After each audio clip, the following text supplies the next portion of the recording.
somewhat nomadic.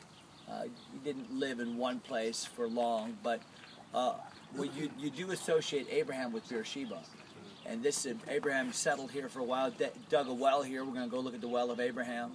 But what's interesting about Beersheba is when Abraham, of course, wells back in the day were, I mean, that was all about water.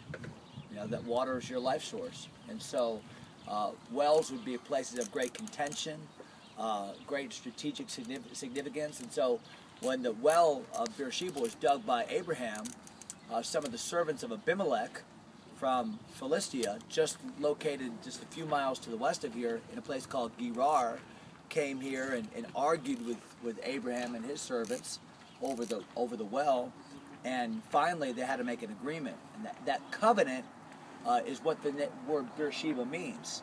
It means the well of swearing, or the well of an oath. And it was Abraham took the seven ewe lambs and offered them as a symbol of the covenant to Abimelech for this well. And I'm going to read Genesis 21, where it says, and Abraham set 7 ewe lambs of the flock by themselves, and Abimelech said unto Abraham, what mean these 7 ewe lambs which thou hast set by themselves? He said, for these 7 ewe lambs shalt thou take of my hand, that they may be a witness unto me that I have digged this well. Wherefore he called that place Beersheba, because there they swear both of them. Thus they made a covenant at Beersheba. Then Abimelech rose up, and Phicol, the chief captain of his host, and they returned into the land of the Philistines. Here's the key part, though. And Abraham planted a grove in Beersheba, and called there on the name of the Lord, the everlasting God. And Abraham sojourned in the Philistines' land many days. So the idea is that Abraham made himself a place here. Remember, this was part of the promised land God had given him. And here he called upon God. And God honored that, because later on, Isaac came to Beersheba.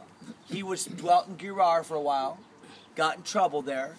Abimelech and his servants argued with him again. He moved, built another well that was his own, called Rehoboth, which means the land is big enough and fruitful enough for me to have this well.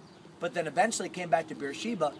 And when he came back to Beersheba, that's when God appeared to Isaac.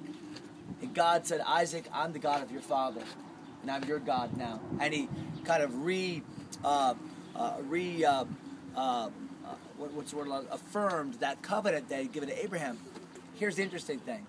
Years and years later, when Joseph was down in Egypt, because this would be kind of the last outpost before you kind of head off to Egypt, across the desert, down by the Red Sea. When Joseph was in Egypt, and he called his family to go with him. Remember, Jacob found out Joseph's alive. Let's go down to Egypt. The whole family comes. They're not at Beersheba now. They're a little bit north. And they stop at Beersheba. But they stop at Beersheba to offer sacrifice to God. And what does God do when Jacob gets to Beersheba?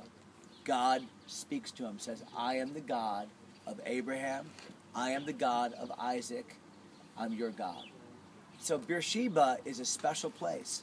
It's the place of Abraham where Abraham worshiped God.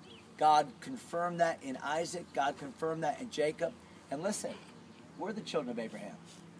So let this be a journey for us as we go through. Let this be a journey where God now has said to the children of Abraham, I'm your God too. And God can say that to us today. I'm your God too. And here's a promise that you have. So it's a wonderful place. Danny, would you like to say a word about just the rigor of